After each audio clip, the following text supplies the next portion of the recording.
How's it going, guys? Tamu here, and I am finally back recording videos, recording battles, doing all that again.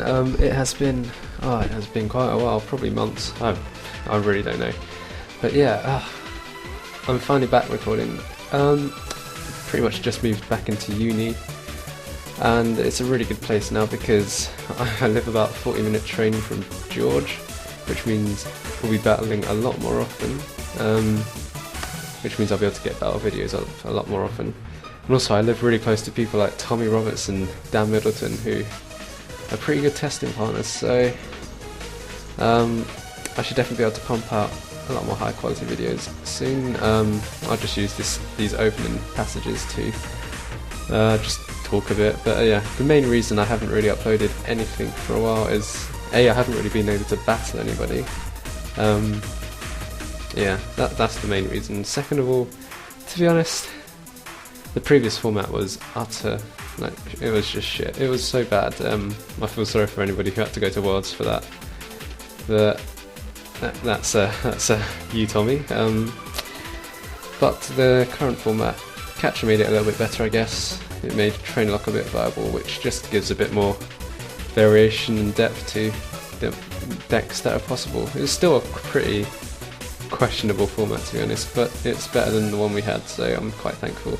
So I will be playing more regardless, just because of that. So, and plus I need to practice with Prague. So yeah, we kind of get both like standard setups going. I go ahead attach. This isn't really I don't have anything at the moment, so I was playing somebody else's Gothitelle's list.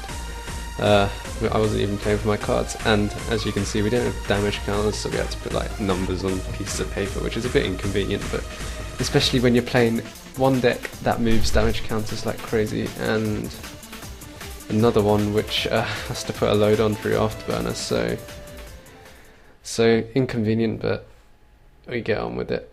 I did get the turn 2 also, Gothitelle, which is nice. Probably got that through Rare Candy, wasn't really paying attention, and I also get a Duosion going. At this point, I don't have a great hand, so what I'm actually going to do is just try and stifle what he can do to some extent by putting my Gothitelle active. Interestingly, I evolved the one that didn't have an energy on, just because I knew I was going to have to do this. I knew I had to be like building up a Gothitelle on the bench whilst I had one active, just to slow him down a bit, because I didn't actually have a great setup. But I'm going to be able to communicate for the reunic list. So now that Gothitelle is going to be active and should be able to tank quite a bit and be able to stay active for a while whilst I do power up the Gothitelle on the bench. Yeah, I wasn't too sure. I think I top decked that communication, so I wasn't too sure about whether I'd be able to get that turn 3 reunic list, which is why I evolved that Gothitelle. But obviously it would have been better to have evolved the Gothitelle on the bench, well, the other Gothitelle with the energy, but hindsight. I actually get another communication now, for which I'm probably going to get a Gothitelle, yeah. George's turn 2 actually managed to get 2 Quillavas out, which isn't actually ideal. You do want to be rare candying, but he does actually play quite a thick line, so it's not too bad for him, and he does get a turn 3 Typhlosion through manual evolving, which is good for him. And he's going to go ahead and Sage his training. I'm afraid you can't quite see his discard pile. I do make an attempt to try and make it so that you can see to some extent, so you can see us discard a fire and a rare candy. Not too sure why he discarded the rare candy, because well, obviously you can't use a rare candy anymore. That's probably why. I forgot about Train Lock, as I do so often, and as he will do, as you will see later on in the match.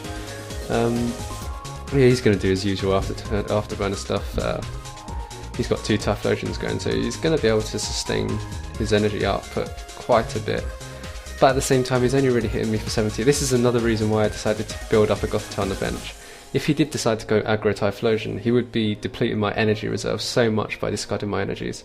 That's not what I wanted to do. I wanted to get 5 energies on the Gothitelle so that it would be able to one-hit KO anything, and if he was to discard one of my energies, I would be able to just put one straight back on. That was the plan anyway, so that is what I'm trying to do, which is why I didn't send up a Gothitelle with energy on it, or evolve the Gothita with energy on it.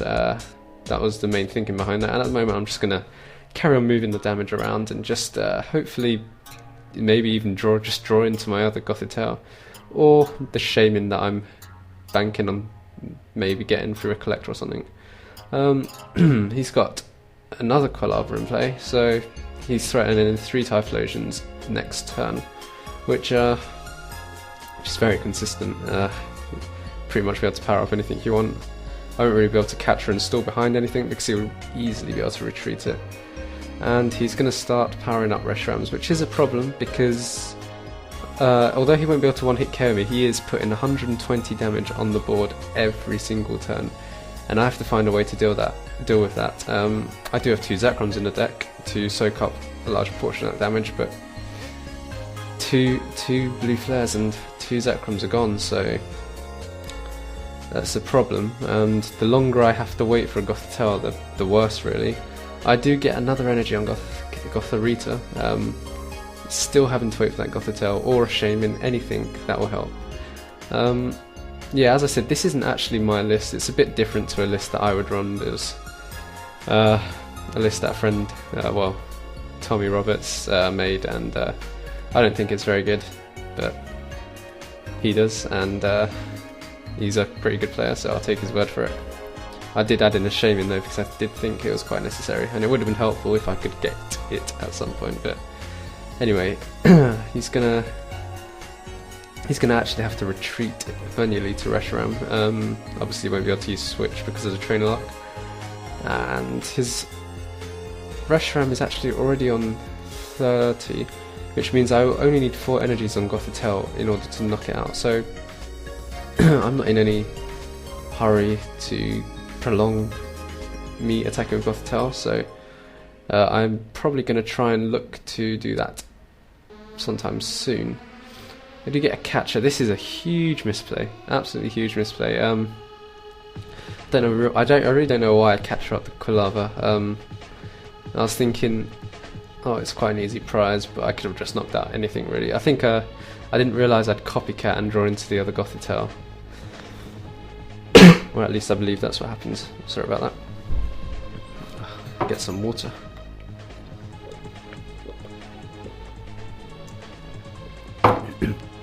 And yeah, I do get the DC, which means I'm going to put it on Zekrom, and this is a huge misplay. I move the energy around a bit, move the damage around a bit, so I get enough on the Zekrom in order to just outrage and knock out Quilava for an easy prize. But I totally forget. I retreat by actually just knocking out my active Gothitelle to get rid of some damage on the board, really. And it wasn't really going to serve me any more purpose throughout this match. So that's what I do. And I totally forget that gets rid of my trainer lock. But so does George. So he is going to actually Juniper soon. I believe very soon. After doing a bit more energy stuff. He's going to Juniper his hand away, and as you can see, it's full of trainers. I saw at least 2 communications in there, and a Reshiram, so he could have got anything he wanted, really. And he draws a hand of 7, and I have to just assume that he misplayed here, because he didn't play a single trainer, and I think he would have got a trainer in that 7 cards. And I think we were talking about it afterwards, and he kind of remembers that he misplayed there, so huge misplay on both of our parts. Kind of balances it out in the end, I guess, and I can safely promote the Gothitelle with 5 energies on it now, so it's in a very good position. It's hitting for 130, which is the magic number in this, because Typhlosion's always going to have 10 on it at least, so it having 140 doesn't really matter. So he is going to start pumping out 120 damage a turn, which is going to hurt. I'm going to have to start knocking out some menial things like Cleffer, and I'm probably going to have to twins and get some things in order to put on the bench to soak up more damage. That's because I'm pretty much set up now. I do want to get another Gothitelle out, but if I recall correctly, I think I had 2 prized this match. Either that... No, I only played 3 Gothitelle, so I think I had 1 more prized. You only really need 3 anyway. Yeah, I'm going to go ahead and try and put some pressure on the Typhlosion, so I'm going to catch it up and knock it out. As you can see, his deck is actually running really thin now. he's kind of spread it out so that he could he could have a mental track of what his deck was doing and how low it was getting. He's going to send out his Reshiram, and he's just going to Blue Flare, I think. Yes. Now I bench a Roselia here. This isn't my tech. I just drew it and I was like, I'll bench it, I don't really care. It might come in useful, it might not. If it doesn't, it's soaking up energy, so I get to continue playing Twins. I pretty much have control of when I can use Twins or not because I can knock out my own Pokemon free will.